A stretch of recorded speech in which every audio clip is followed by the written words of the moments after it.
IPL போட்டிகள் தொடங்க இருக்கும் கடைசி நேரத்தில் அஸ்வினுக்கு முக்கிய பதவி கொடுத்த சிஎஸ்கே அணி நிர்வாகம்.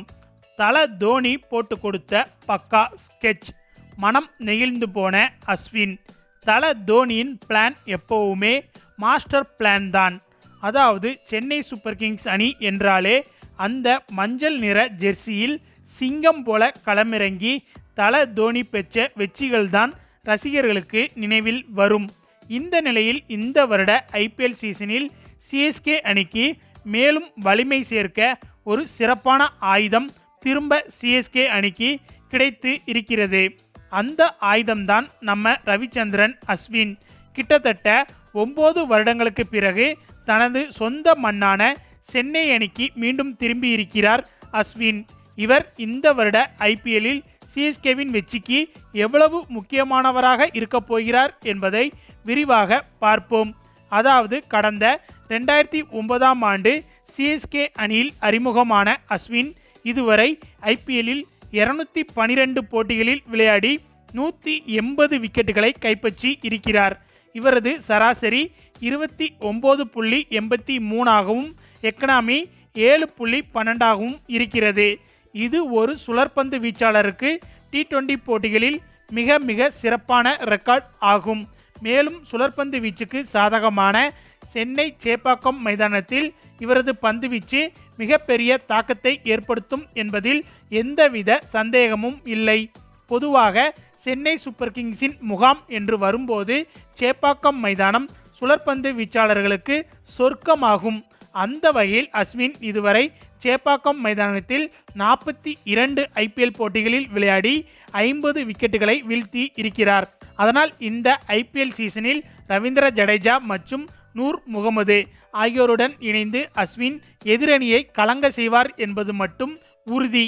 மேலும் பவர் பிளே ஓவர்களில் பந்து வீசி ரன்களை கட்டுப்படுத்துவதிலும் மிடில் ஓவர்களில் விக்கெட்டுகளை வீழ்த்துவதிலும் தேவைப்பட்டால் டெத் ஓவர்களில் புத்திசாலித்தனமாக பந்து வீசுவதிலும் அஸ்வின் மிகவும் திறமையானவர். உதாரணமாக 2010 மற்றும் 2011 ஐபிஎல் சீசனில் சிஎஸ்கே அணியின் வெற்றிகளுக்கு இவர் எடுத்த 13 மற்றும் 20 விக்கெட்டுகள் மிகவும் முக்கிய காரணமாகும். மேலும் இந்த வருட ஐபிஎல் சீசனில் மதிஷா பத்ரினாவுடன் இணைந்து இவர் டெத் ஓவர்களில் சிறப்பாக பந்து வீசுவார்.